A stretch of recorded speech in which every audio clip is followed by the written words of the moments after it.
Halo teman pemilih, kembali berjumpa di Nostalgia Pemilu. Di episode kali ini kita akan melanjutkan kisah tentang pelaksanaan pemilu 1971.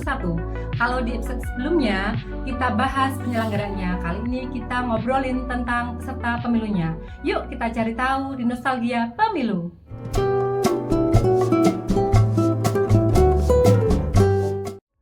Tahun 1971, suasana politik lagi ditata ulang setelah masa demokrasi terpimpin berakhir. Pemerintah waktu itu ingin menyederhanakan partai politik supaya lebih mudah mengatur dan menjaga stabilitas negara.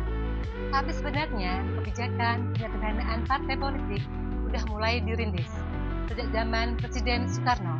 Pada tahun 1960, Presiden Soekarno sudah mengurangi jumlah partai politik dari kira-kira 25 menjadi 10, yaitu PNI, Partindo, IPKI, NU, PSII, PERTI, Partindo, Partai Katolik, PKI, serta Murba.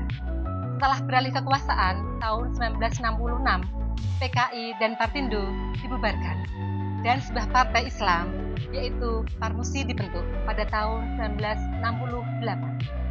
Selain partai politik, terdapat golongan karya yang menjadi peserta pemilu 1971. Golongan karya muncul dari gagasan pada masa akhir Orde Lama, sekitar tahun 1964. Golongan karya merupakan kumpulan dari berbagai organisasi profesi, pegawai negeri, dan unsur non-partai yang dianggap mewakili kelompok fungsional dalam masyarakat, seperti guru, buruh, petani, dan pegawai pemerintahan.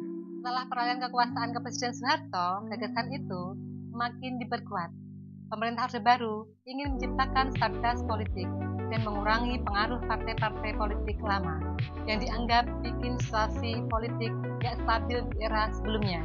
Nah, disitulah Golkar mulai masuk ke panggung politik. Jadi, pemilu tahun 1971 diikuti oleh 10 peserta pemilu, yaitu 9 partai dan golongan karya.